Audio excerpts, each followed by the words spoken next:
Introducing National Streaming Sports, live and on-demand sports talk programming that you can access 24/7. For the premier sports talk experience, tap into our Roku channel.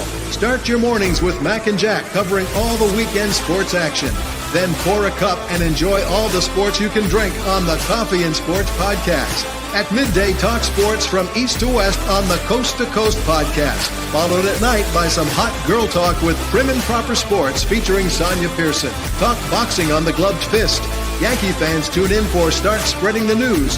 And there's more on the College Sports Huddle and Sports Scope with Robert Butler. There are 20 podcasts in all and 70 weekly shows giving us a 3.4-star viewer rating. To find us on Roku TV, search for National Streaming Sports on the Roku search bar. Click on the logo and you're in. National Streaming Sports, live and on-demand sports talk for America. Good morning and welcome to the Mac and Jack Show. I'm Sonia. I'm joined here by Jack. Good morning, Jack. Hope you are doing great today on this bright Wednesday. And of course, we got some breaking news as we try to keep you guys updated. Make sure you download the Roku app so you too can be in the know when we are live 24/7 sports without the cost of cable. Of course, all of our shows in honor of Mac, our great producer and friend. Jack, this was a shocker. Yesterday's news, Major League Baseball Commissioner Rob Manfred announcing a significant policy change in Major League Baseball, stating that permanent ineligibility status for players, coaches, and owners banned from the sport will be restored upon their death. Now, what's so historic about this is this paves the way for iconic figures like Pete Rose and shoeless Joe Jackson to finally get their possibility of being entered into the Hall of Fame. Yeah, I would call it broken news, Sonia. It happened yesterday, so I wouldn't call it breaking news. Broken news. It's broken news in more ways than one. We didn't get to tell it. It was breaking for us. And the Pete Rose saga, just when you think it's ending, this is finally it. He's going to get in the Hall of Fame. We're not going to debate it anymore. Might just be beginning.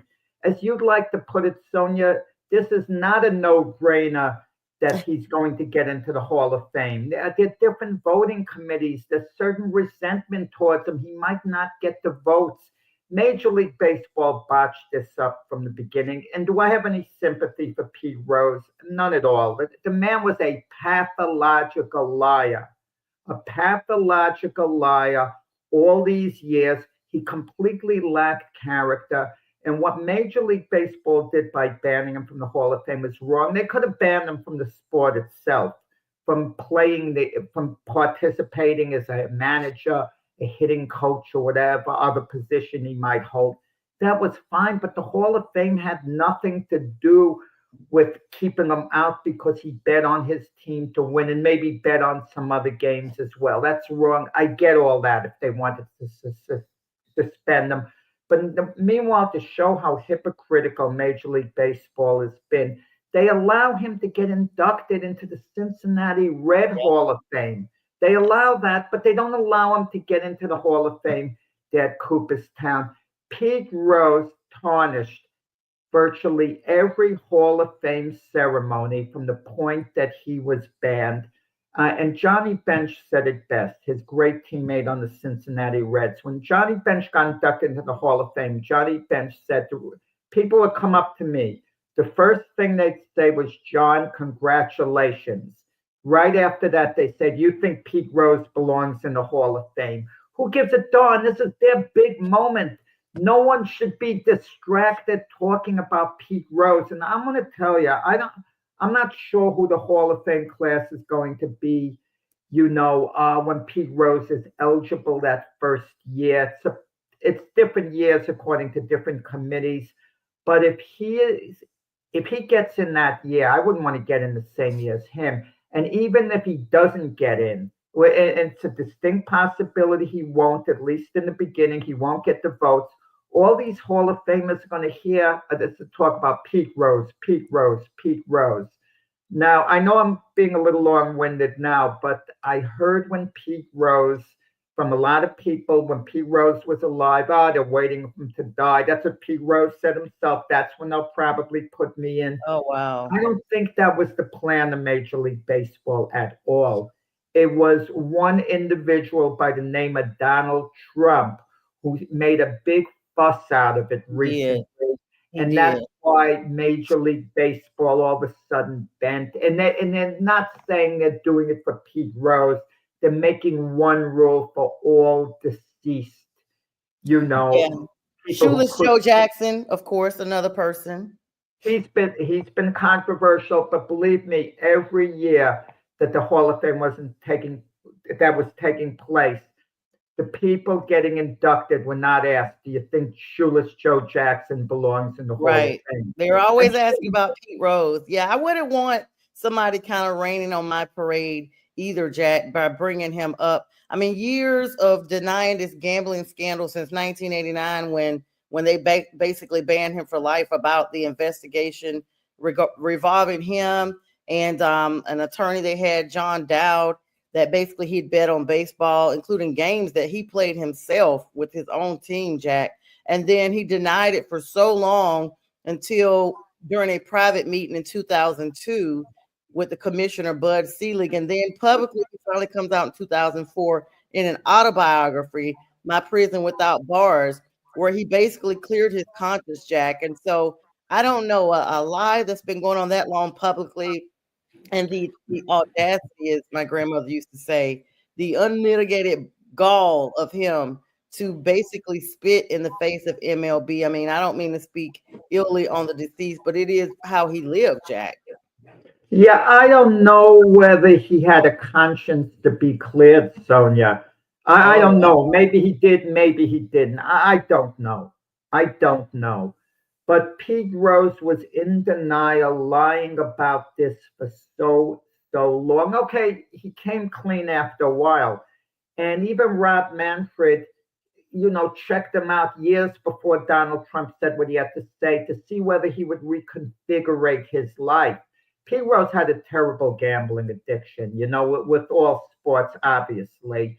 But it was more important for Pete Rose to continue his gambling habits, continue with the same lifestyle, as it was to reconfigurate his life and try to get into the Hall of Fame.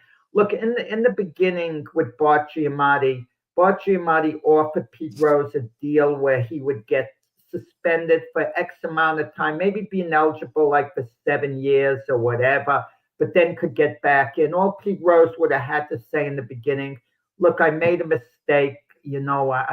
Gambling is an addiction and so on. You can bet, but within limits. I couldn't keep it within limits, and just show he was a little bit contrite, and he would have been on long ago. He would have been in long ago. Keep in mind, Pete Rose was one of the most beloved figures, but Major League Baseball did foul this whole thing up. They had no business keeping him out of the Hall of Fame to begin with. To begin with. Meanwhile, they have his memorabilia in the Hall of Fame. But Pete Rose can't have a plaque Wow. in the Hall of Fame, but he could Wow. have his bats and other things in there where people could view, anything with Pete Rose being exhibited. Mm-hmm. It's hypocrisy. And like Yeah, I that's said, wild. I didn't they know that. hurt other players who are getting in the Hall of Fame. They shouldn't have to deal with the Pete Rose denials, and everything involved with it. And listen, Pete Rose turned out to be the big loser in this because he's never going to have this moment while he was alive. I mean, he might look at it from up there and view it sometime. Who knows? That's another another issue in itself. From a higher power, which I don't want to. Mhm. I shouldn't have maybe even brought up. But Pete Rose It's okay, is Jack. I never mean, there is one. So right. But Pete Rose is never going to enjoy this moment with his contemporaries being able to ever soak in the adulation. His family is pushing forth, and they might be able to enjoy it. But it's what is, the Leo DeRocha, famous baseball figure, he got yeah, inducted into the Hall of Fame after he passed away, and he wanted to get in very badly. And he said, if I don't get in while I'm alive, I don't ever want to be put in. But his family did show up and accept for him after. But that was different. Leo didn't do anything scandalous. per se. Outside of just being Leo DeRocha. Mm-hmm. Well, I mean, good morning to you, H. Thank you for supporting us this morning. The one thing, there was other issues that Pete Rose had facing as well. We won't get into those outside of the gambling. But the good thing about this, Jack, I guess, is like out of sight, out of mind. We don't really have to worry about his eligibility until 2028, which would be the earliest that he would be considered to be able to be in the Hall's Classic Baseball Era Committee meeting, which considers those players who made contributions before 1980. So in another 3 years, we'll perhaps be speaking about him now. No, Sonja, no. You're naive here, Sonja. You think you could take this and put it in a drawer and leave it there and get to it later? Yeah. No, what do you think they're going to be talking about this summer at Cooperstown? For the next years. Pete Rose. I know. And players and executives, et cetera, who are going to be eligible to vote. Reporters are going to be talking to them, and they're going to find out there's a very real possibility Pete Rose doesn't get the votes, and we're going to hear the controversy. The Pete Rose, saga's come back. It's come back. It died down for a while. We'd accepted he just wasn't in. That's that. We finally got tired of talking about it after decades. We finally got tired of talking about it. But now, he just passed away last year, Jack. He just passed away last year, and he still is the all-time hit leader with 4,256 hits. Like, no one's come close to that yet. He deserves to get in. We're not arguing that point, Sonja. Anyone who doesn't vote for Pete Rose based on his baseball performance shouldn't be voting. That's not the reason he wouldn't get the votes. Everyone would vote for him on his baseball performance. Give me a break. The all-time. So then we just go ahead and let the career. They're not voting for him because they're still people who don't vote for him are still going to hold it against him because he bet on baseball. I know. He lied on baseball. I know. And never mind those voting might have character issues themselves. Yes, and that's why we're like, he just passed away last year and is now all of a sudden, like you said, the administration we have, Trump mentioned it. It's got a lot of trajectory behind that once his name got back out there. Like, they're going to keep pushing this. And even though, the stats are the reason why he's going to get in, you and I may as well just accept no matter what happened, no matter about the ban, he's going to get in posthumously, and that's going to be that. But let me tell you what Rob Manfred did. It reminded me about what Mountain Landis did, the commissioner of baseball in 1961, when it looked like Mickey Mantle and Roger Maris were taking aim at Babe Ruth's home run record. And it looked like they could break it. In the 1961 baseball season, they changed the rules. The schedule went from 154 to 162 games. So that was 8 extra games Mantle and Maris would get to play more than the Babe played.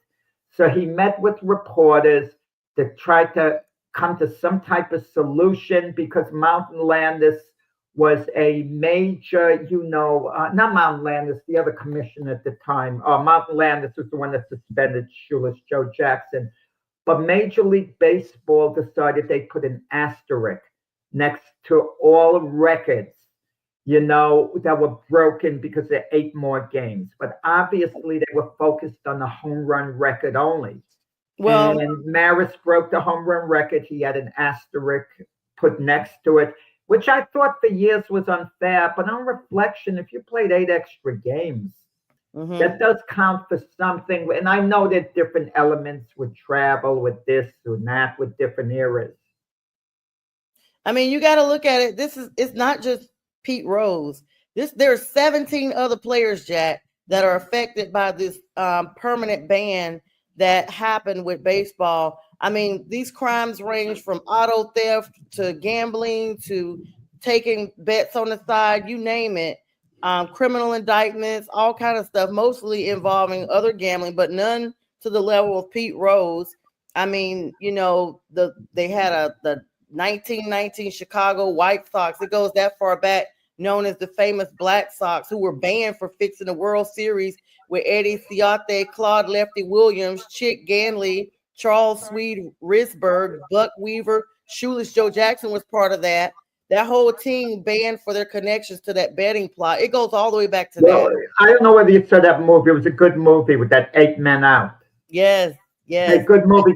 You know, Shoeless Joe Jackson, his case is just as big as Pete Rose's, but because no one here alive has seen Shoeless Joe Jackson play, and he was approximately, a half century ahead of Pete Rose, actually a little less, altogether. Shoeless Joe Jackson in that World Series did hit 375. Statistically, he played well, but we're not sure whether he had a role in that or not, because even though his stats were good, those hits supposedly didn't come in big situations. If your team is losing 5-0 and you're coming up with 2 outs in the 8th inning and you hit a single, you're going to pad your batting average, but it's not in all probability going to be a meaningful hit that's going to, have any influence on the game at all. So there's some suspicion about Shoeless Joe Jackson in that regard. But there was a feeling by the Commissioner Mountain Landis that Shoeless Joe Jackson knew about the gambling and he didn't say anything. He didn't say anything. He didn't report it. Yep. So, he got taken down with the group, basically. Why didn't these guys go to court to try to fight it or whatever right. at the time? I don't get it. The commissioner had absolute authority at that time. Yeah, I mean, that's the early eons of baseball, kind of 1920 through 1944. And let's be clear, Jack, their commissioner, Mountain Landis, was known for being extremely strict, on anything that just smeared the image of what baseball looked like to attack the integrity of the game. And so it's we live in an era that we always see a lot of changes from everything, not just sports. And because of this, let's try to forgive and move forward. This is the reason why we're trying to get these opportunities to bring these people into the Hall of Fame. And in my opinion, hearing that story about Joe Jackson, he just was caught up with the group. So you're absolutely right. Maybe he just didn't have the opportunity to fight it. He didn't have the resources or what have you. Or maybe there was no fight. It was like whatever Mountain Landis said goes, and that was the end of the story. Yeah. So how do you feel? If I were doing this show here with Mac now, Mac would be saying, put him in already. I think Mac would have been tired of this whole thing. Let's move on. And that would have been the right attitude, because we were tired of it after a while. Right. It's been going on so long, and just the idea, it's not just going to be in the news at the moment. It's big news at the moment. That it's newsworthy because he did get reinstated after like all these years. But now it's like the party's just beginning. Reminded me a little too when the Yankees signed A-Rod. Derek Jeter wasn't too thrilled about it. You could tell, but he went to the press conference as the captain. And when the press conference began, A-Rod's wife at the time said to Derek Jeter, the party's all over. Meaning all this talk, and Derek Jeter said, no, the party's just beginning. Knowing this is going to be in the news going forward. With the next There's nothing for it to be in the news about. Doesn't get the vote. It's just like, listen, Jack. There's nothing for this to be in the news about. This is my opinion. I'm going to play Mac's advocate. We're going to have this little hashtag, Mac's advocate. What would Mac say? I'm going to say, as Mac's advocate, I put him in already. This is how I really feel anyway. Put him in. We've talked about it for over 30 years, 40 years. It's happened. It's done. Okay, he's not going to enjoy it. He's not going to reap the benefits of what he would have reaped if he was here. Put his name in there. Everybody knows what happened. Let's move on. End of story. No, it's not that simple. You want someone to get in based on merit or whatever. They can't just put him in. The voters have feelings on certain things. They've already been feeling for 40 years about how they felt about it. It's either he's in or he's out. No, they didn't have a chance to vote on him. Major League Baseball kept him out. Now he's eligible. Now Pete Rose has a chance to get in. He didn't have a chance So to you're get in saying for the before. next 3 years, they're going to keep talking about it until it's time to consider him being We're voted gonna in. until he comes up for vote. Oh my Look, God. and then if Pete Rose gets in, they're gonna try to tie it in. Well, if he had issues, what about Right. Bonds, Clemens, Oh A-Rod? You Lord, you're know, right. their situation's different. Granted, their situation is different, but the morality issue the same way. If, I don't. Yeah, I In just all honesty, I would vote for all of them myself, and not out of fatigue because they're great players. They're part of the history of the game, and Major League Baseball should have dealt with it. Otherwise, look, I would guess, Sonia. I never asked you this question, but I would guess. I know you said the other day Freddie Freeman's your favorite player. Was Hank Aaron your favorite all-time player? yes, Okay, definitely. I don't know why I 42, like guessed there's that. no disputing that. Atlanta, because I know you're an Yes, and Atlanta I'm a Braves Braves fan. fan since I was a kid before I even moved to Georgia. Like North Carolina doesn't have a team. So I grew up, the Hank Aaron stories I would hear, like, yes. And we all knew Barry Bonds' issue. We all knew Mhm. it when he was chasing Hank Aaron's record.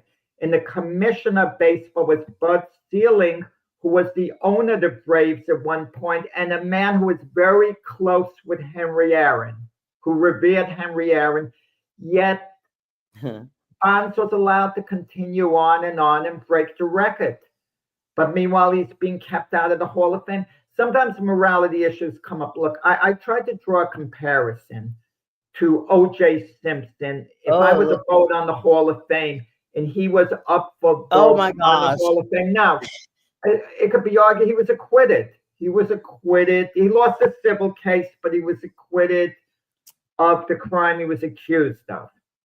I mean, is it as horrendous as what went on?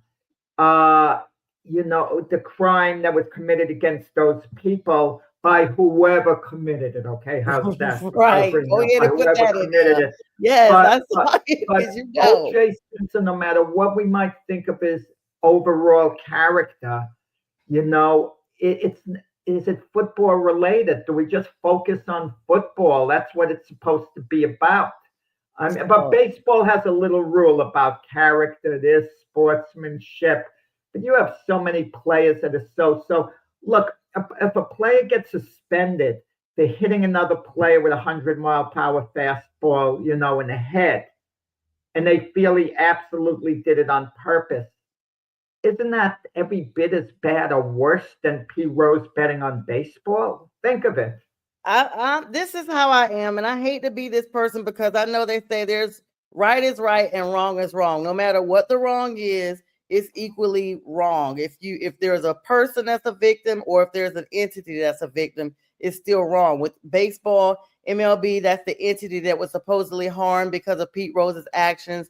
When you look at it from the O.J. Simpson standpoint, or someone hitting someone with a fastball that's 100 miles per hour, and they deliberately did that, then you look at it like, okay, this is a person that suffered, damage that they can't come back from, or they may have suffered loss of life or whatever.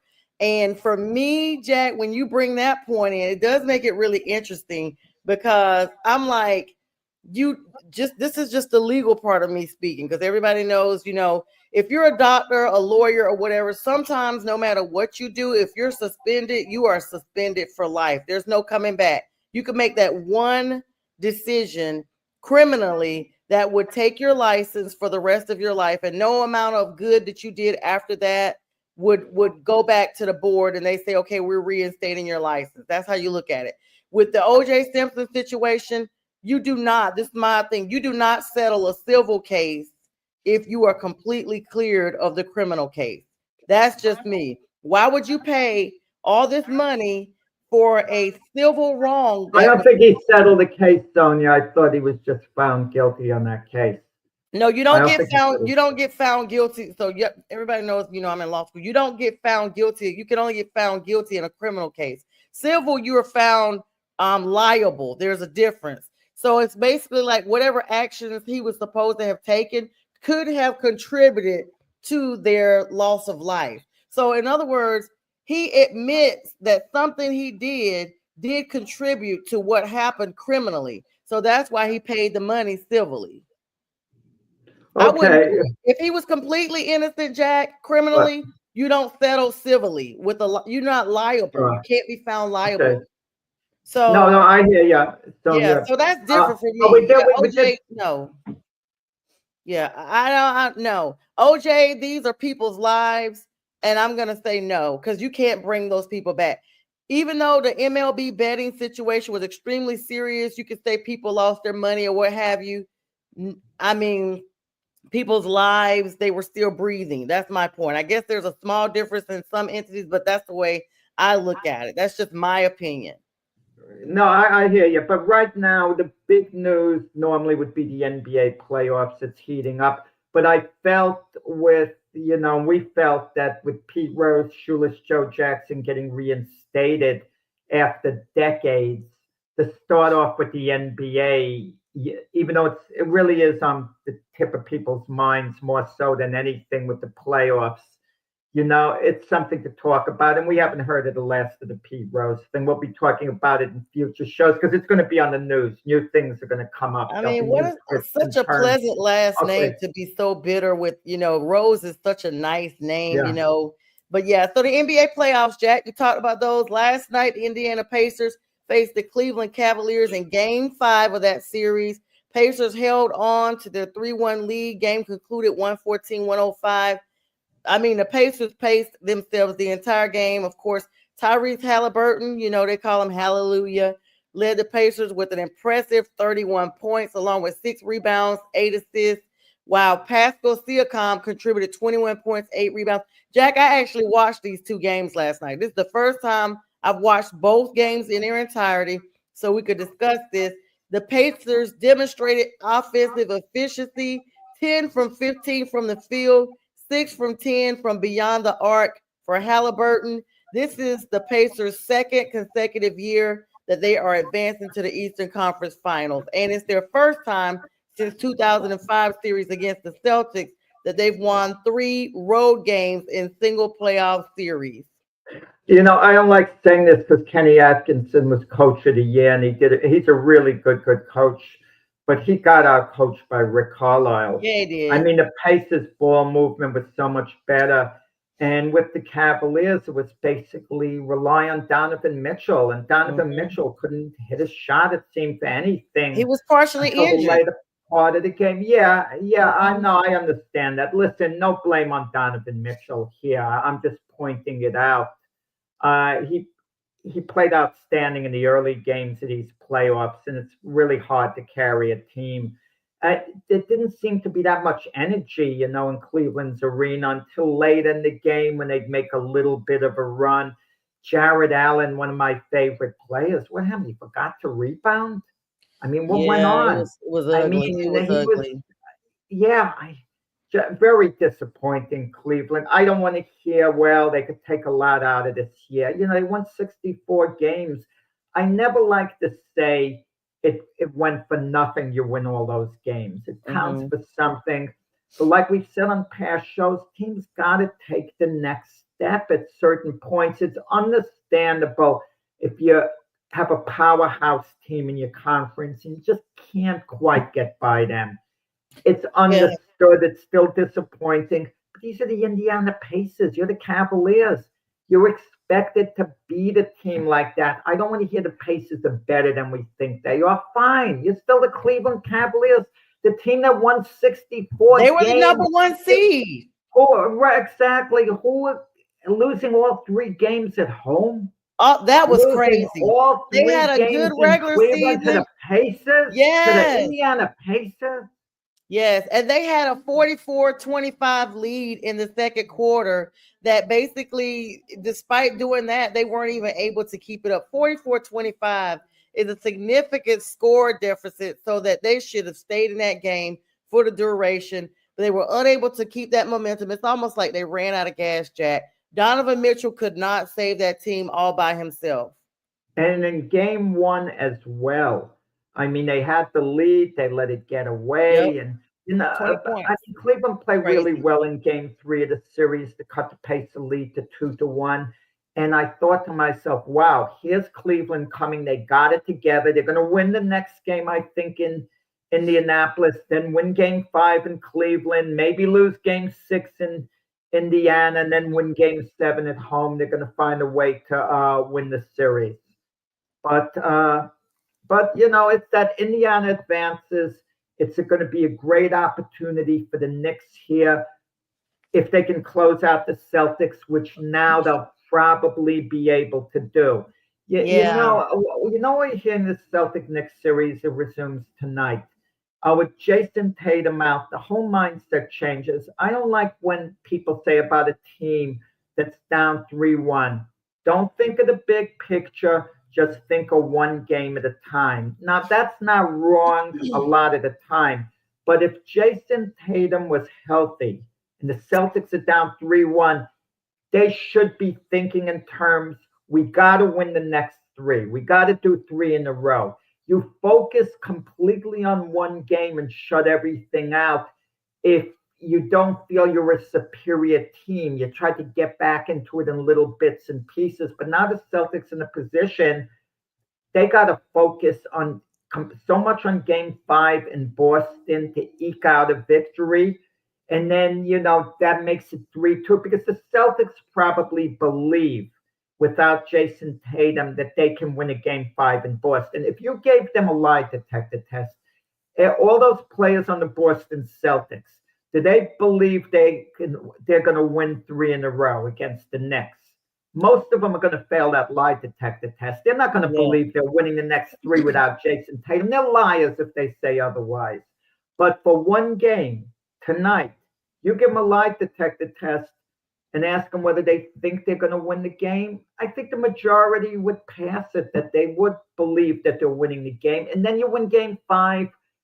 Who knows what happens in Game 6?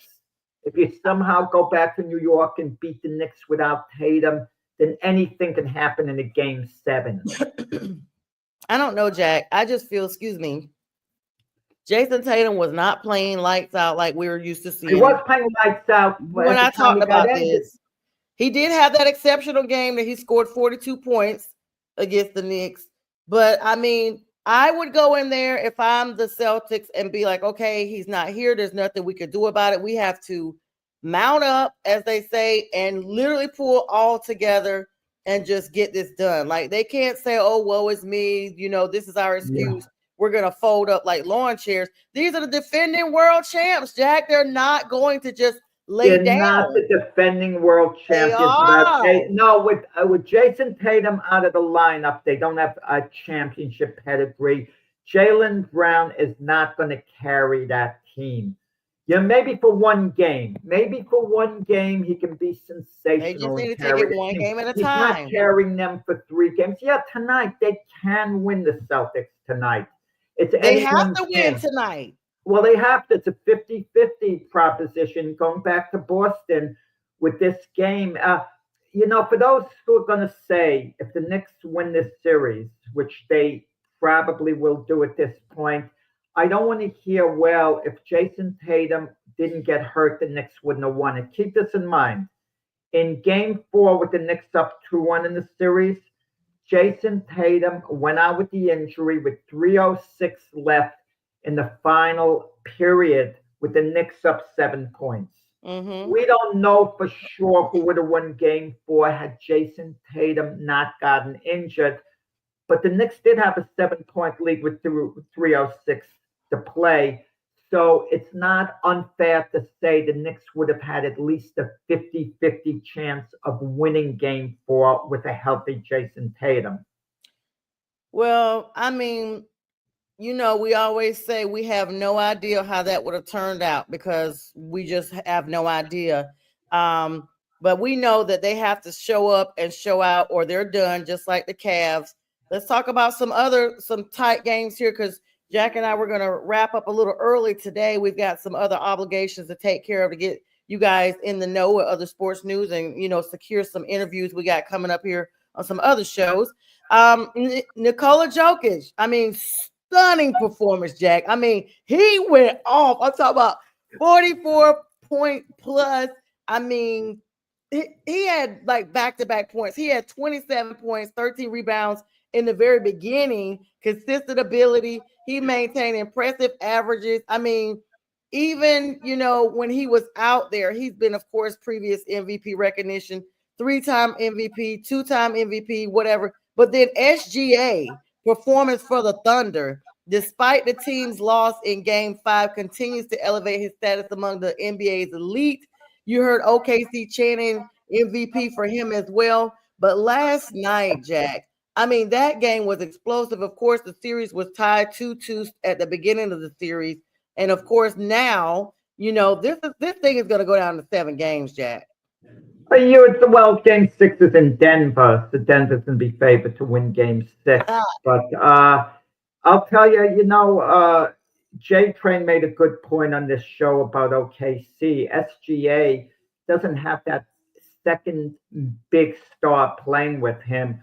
So in a way, it shows you how well balanced OKC is and how underrated, SGA is. I mean, he's the quietest superstar maybe in all of sports. He is. But, Jokic he tried to carry Denver last night. He played a phenomenal game, and Denver just came up short. I mean, it's a terrific series going on, and you do get the feeling Denver is going to bounce back in Game 6, and then we're going to get a great, great Game 7. Yeah, and so we're looking at that now. As we get ready to wrap up here a little bit, the Warriors and Timberwolves, Jack. I mean, Steph Curry's been out for a greater part of this series already. Another make or break situation. I don't know if the Warriors are going to be able to sustain and pull this one out. I think Golden State is basically cooked without Steph Curry. They're not coming back 3-1. And Jimmy Butler's not all of a sudden going to carry them. And I think Minnesota, that they were so close last year. You wondered whether it was the time to finally, get to the finals. But I kind of like Minnesota to close things out tonight. And then what Minnesota would go on, to play the OKC Denver winner. And I wouldn't sell Minnesota's chances short, of going to the finals. Wouldn't that be ironic if we had a finals? Who would have thought the Indiana Pacers against the Minnesota Timberwolves? I mean, who would have thought that, in the beginning I don't want of the that playoffs series, a while Jack. ago? Indiana Pacers against anyone. If I'm the Knicks, what an opportunity. They could have to win the NBA championship. They should beat the Celtics now, the Knicks.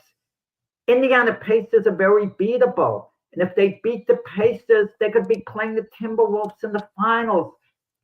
Wouldn't that be something? Julius Randle against the Knicks and Karl Anthony Towns against the Timberwolves. That would be beautiful. For some reason, guys, let me just say, none of our comments were coming in until now. So good morning to Miss Linda. Good morning, Monkey. Good morning, Bistrilla.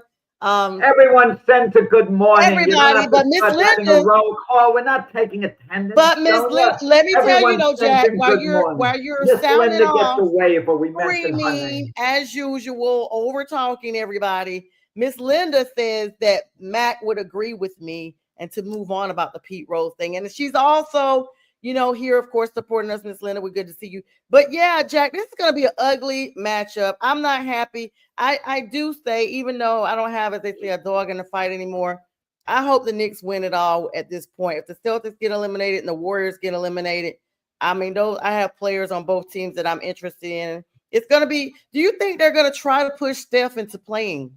You think they're going to? No.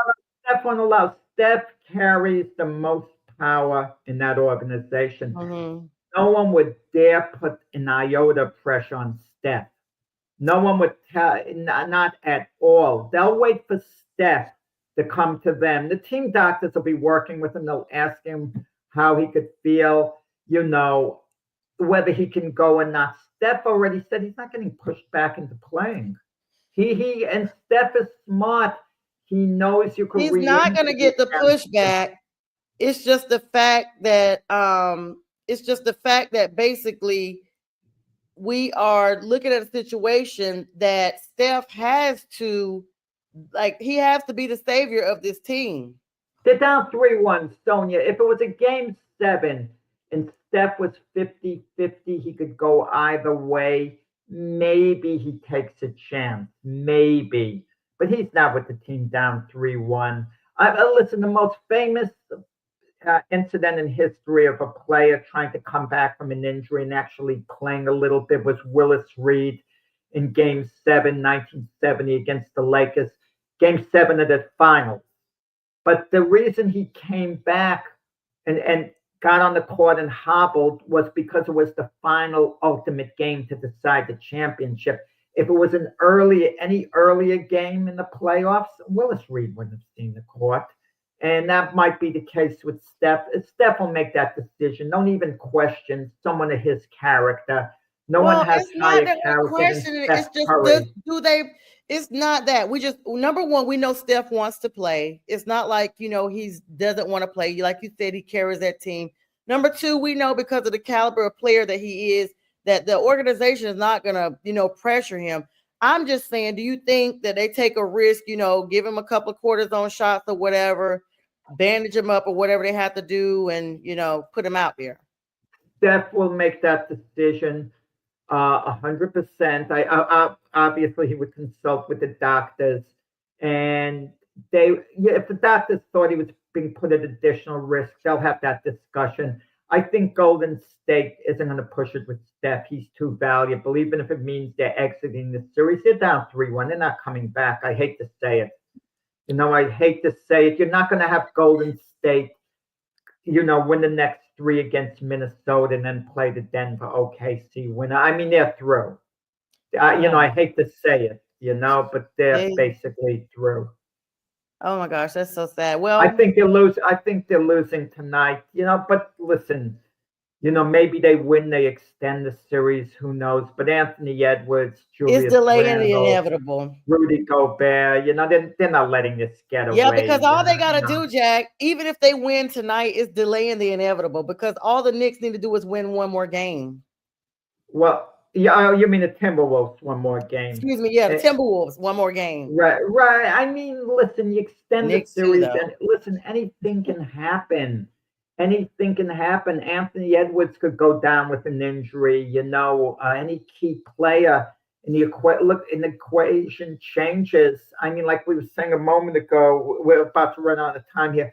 Jason Tatum, if he wasn't injured, the Celtics would be very alive, down 3-1, very alive to win the next 3 games. But with Jason Tatum out, the Celtics are, if not through, they're like halfway there to being, into oblivion at least. Yep, halfway there, and more than halfway. More than halfway. 3/4 there, yeah. Yes. But you mentioned a term earlier that it's going to be more than likely that they are through. And speaking of through, Jack and I are through for today. We do realize there was a technical issue that I just got brought to my attention with the network on Roku. So we will re-air this show this afternoon. For those of you who are on the Roku network, we apologize for the technical difficulties. And Jack and I will see you again on Friday morning, right, Jack? Of course, today. Lots of shows throughout today. I'm on Prim and Proper Sports tonight. Keith Engel, Bo Crouch. Lots of shows. Robert Butler. On tonight. You guys make sure you stay tuned on the Roku app for shows throughout the day. And Jack and I bid you all a great day.